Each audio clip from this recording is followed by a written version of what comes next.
Hello, everyone, and welcome to MoveCo Live. My name is Samantha Moonsammy Gordon, your host of the show, and we created this show to help inspire you live your best life possible. We have amazing speakers each and every week, and I'm thrilled to be talking to Nikki Bergen, the creator of the Belle Method. So if you've ever had a baby or scrolling through Instagram as a new mom, I'm sure you've seen her name pop up.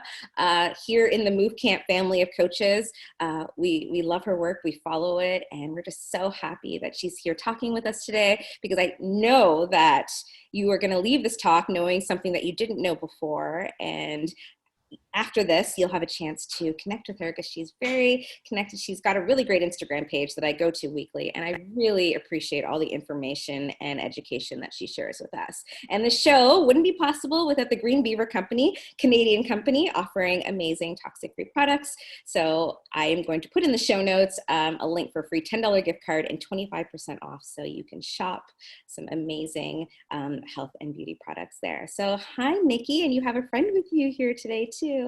I have 4-month-old Hendrik. He turned 4 months yesterday. So older toddler is currently in daycare. And so it's just this little guy that I'm managing today. So let's hope he behaves. We'll see. Oh, always. Well, I'm sure he loves learning so much from mom, just like us. So yes, I mean, this is our reality of working from home, and I love it. We're embracing, we're setting a good example to our children of working and educating and helping each other. So hello, Hendrik. Thank you for joining us today. So Nikki is one of our keynote speakers at MoveCon. And I wanted to tell everyone, if you don't already know who Nikki is, I'm going to read her bio because it's super interesting. So Nikki is one of Canada's most sought after health and fitness experts and creator of the Belle Method. A Master Pilates trainer, she has dedicated her life to creating 2 groundbreaking fitness programs designed specifically for women that combine Pilates and pelvic health, creating choreography from science. The Belle Method and the Bump Method. How interesting. Her deepest hope is to help women feel empowered with knowledge and confidence as they journey through pregnancy, birth, postpartum, recovery, and beyond. Thank you, thank you, thank you.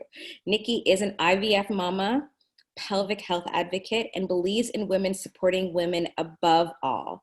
You can find her hosting Pilates retreats pre-COVID and teaching virtual classes for both students and teachers alike. She's a mom to 2 beautiful children, Gabrielle and Hendrik, and lives in Toronto with her husband, Matthew.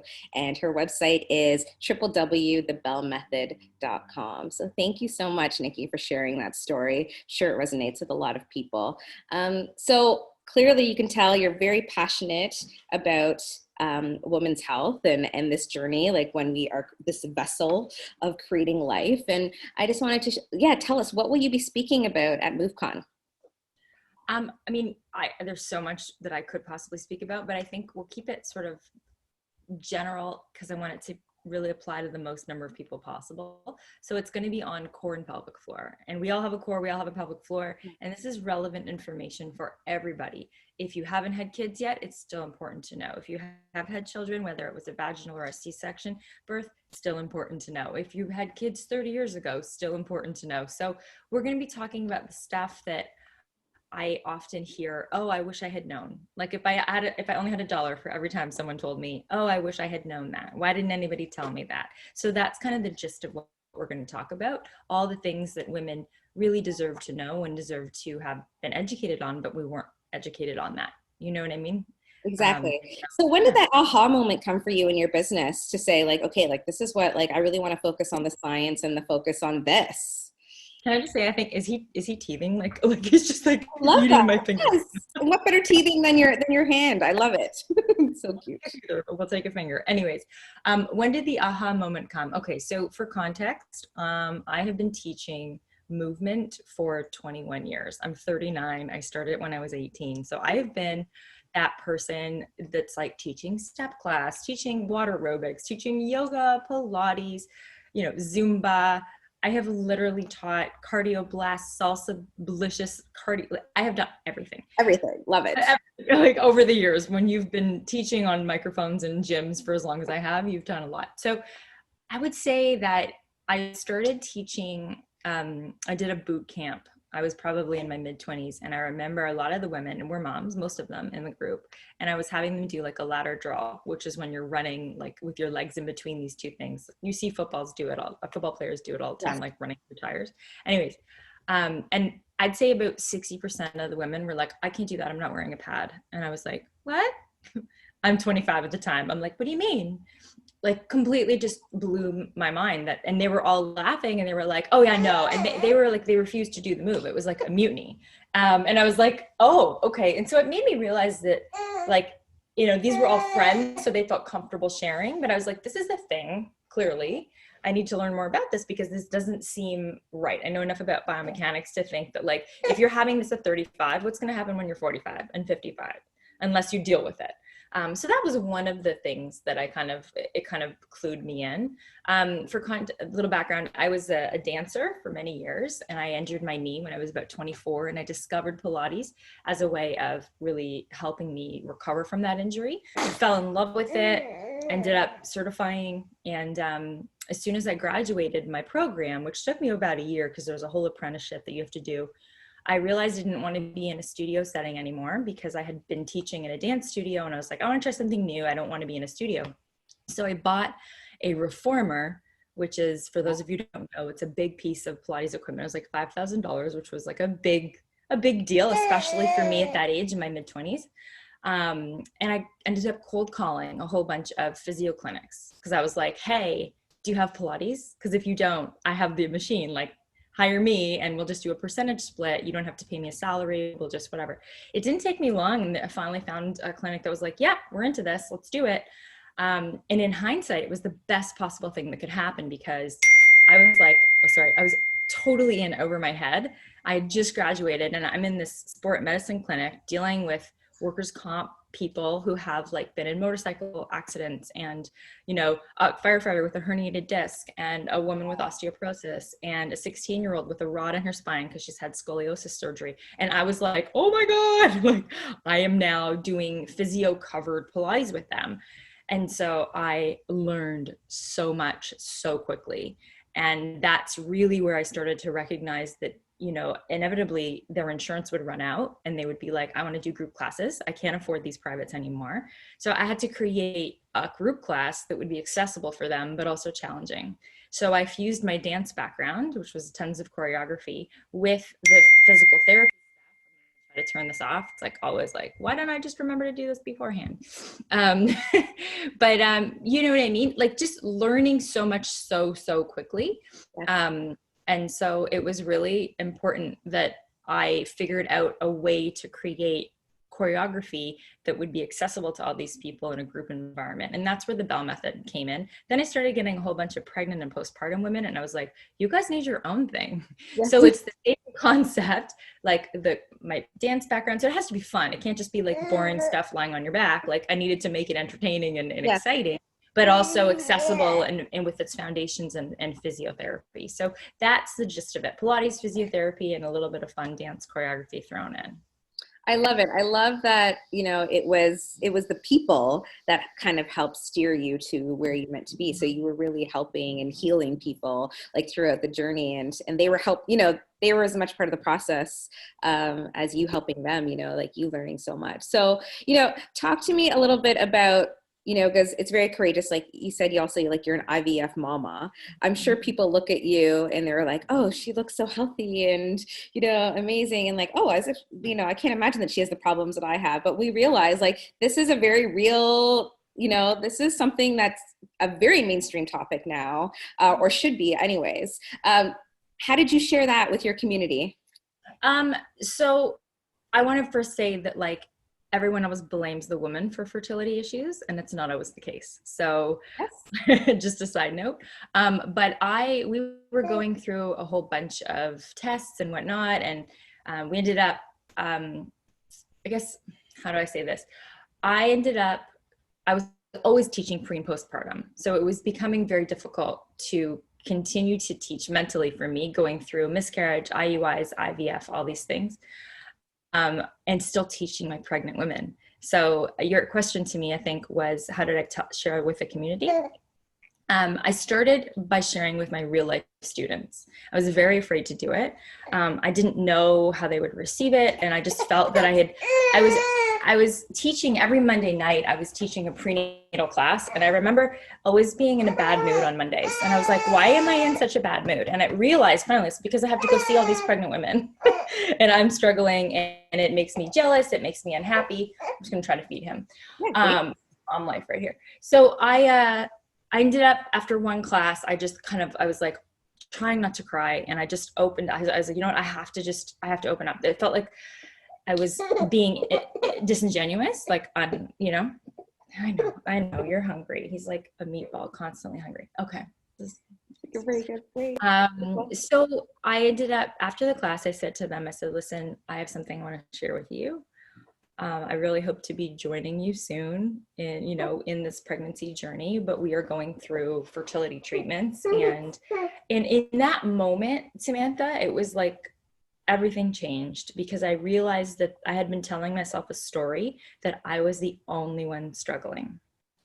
And that I was alone, and that everybody else had like this completely easy time.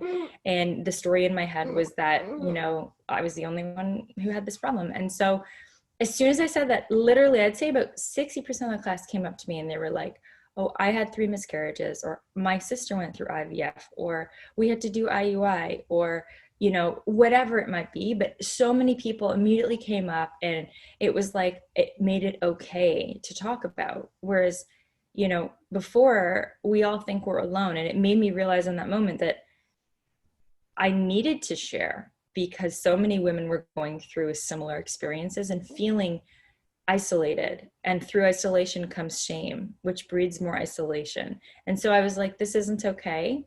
And we need to stop the whole shame nonsense, because it's not anyone's fault.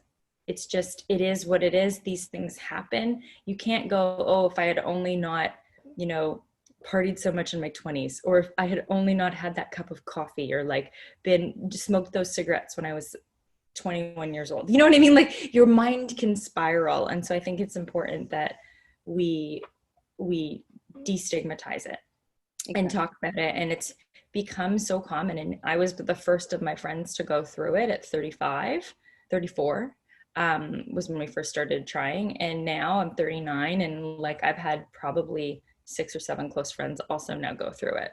Exactly. Exactly. No, I've seen the same thing. And so that was something that was really, I wanted to bring that up, because I think if you don't have that community of people that you get to talk about this with openly, like, maybe this video will be someone's first time. And it's so different culturally too, like across the country and around the world. So I'm really hoping that,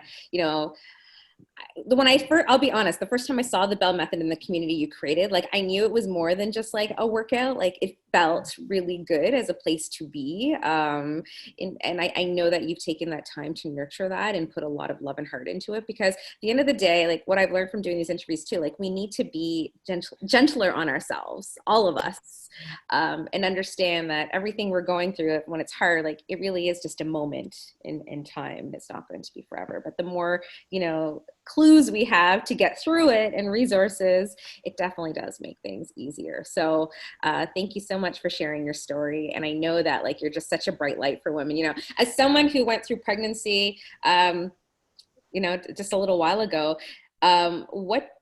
I'll be honest, like, you feel like a deer in headlights. You go through this process that's very checklist like through a doctor. Like, what is it that you're providing in the Belle Method to help people kind of, get started on this journey? Because they're really starting from, I think, like, sometimes very zero knowledge. Yeah, no, it's true. So I would say that our most popular classes right now are the prenatal classes. And I always am so grateful when pregnant women find me, because you can do so much proactively. Now, that's not to say that if you are, coping with diastasis recti, which is stretched or over separated abs from pregnancy, if you're coping with incontinence, if you're coping with pain with sex or prolapse, these are all of the things that we help women both try to prevent, but also repair. And so, as much as I speak about repairing or preventing, probably the number one question I get from people is it too late for me? you know, everyone's very afraid that like I did nothing. I was busy with my kids. I didn't rehab. I'm a year out. I'm 3 years out. I'm 10 years out. Is it too late for me? The answer is no, it's not too late for you. So I try to really empower women regardless of what stage they're at in their journey. You know, and so obviously if you come to me when you're pregnant, we're going to teach you about how to advocate for yourself in birth, pushing techniques, pushing positions, how to wrap your core, how to reduce intra-abdominal pressure, how to reduce the risk of prolapse and incontinence, how to, you know, really gauge yourself and feel in touch with your body to understand, like, is that move appropriate for me? Because we can't, as much as it's easy on the internet to be like, these are the 5 moves you need to avoid. That's actually bad science. Like, there is nothing you need to specifically avoid. You can do it if you can handle it. So someone who's a professional gymnast can do stuff that like someone who's never done gymnastics in their life can't do, right? So it varies individually, but my goal is to empower women to really connect to their bodies and figure out what works for them within a framework, of course. Oh, that's so empowering. I love that you're saying, you know, you're welcoming people with open arms of just like, yes, like I'll take you from where you're at. And I love it because you're right. We all have a pelvic floor. Like we all, this is something relatable. So I'm so glad you're talking about this at MoveCon. So I wanted to end with this, like, so, you know, you inspire so many women. I know that. I see it in your platforms online. Like, who inspires you? Like, are you a continuous learner? Like, because I know as a mom, like I find I'm a sponge for information. I'm sure there's lots of moms who just, you know, we have free time, like as we're nursing baby, like what kind of things can I read? What do you read, Nikki, that you love, that you'd want to share with the audience? I mean, right now I am actually a late night. I don't know about the free time thing to read. I'm like, it's bad, but I don't have a ton of free time to do much these days with all the classes that we're running. But my mentor is a PhD at McMaster University here in Hamilton, and she has been sending me articles and journal articles. And I find that this to be the case with a lot of very, very smart people. She's incredibly brilliant. She's dedicated her life to women's health, and she's a researcher, but she's having a hard time getting this information from the ivory tower out to everybody. And so my passion right now, and literally as soon as we hang up, that's what I'm planning for the rest of the day, is try to read through these abstracts, read through these pointers. And then my job, as I see it, is to take something that's kind of confusing to read, you know, academic speak, and kind of translate that into very basic lay terms that like everyone's going to get, and disseminate that information. And so that's what I try to do. I try to really I'm inspired by her knowledge and her research. And then it's like, okay. And she's asked for my help. She's like, get this out to people. She's Exactly. like, I'm not Yeah. not on the street. I'm not a social media person. Like, just put it out there. So that's what occupies my free time right now. Oh, I love it. So yeah, like, you know, back to science, if you're ever wondering, you know, like, thank you. Like, yeah, it makes sense. Like we often like, I love it. Your relaxing time is reading academic journals. Like I'm very much the same. Like I'm constantly reading, you know, just motivational, inspirational coaching type stuff. Like, and it relaxes me. So I totally get it. And, you know, like how lucky are we that, you know, we have a chance to hear you speak again. So MoveCon's happening in November, everyone. It's a virtual conference, so it's accessible for everyone. And Nikki is going to be speaking with us and really sharing her knowledge. So I really hope to see you there. A big thank you to Nikki. Thank you so much for sharing your time and your special quiet time with you and your son today with us. It's so special to see a mom bonding with her child. My little guy just started daycare a week ago, so I'm missing him, but I'm also really loving this time. I'm super efficient during the day, try to get everything done so that when he's home, it's good, great quality time. So it's amazing.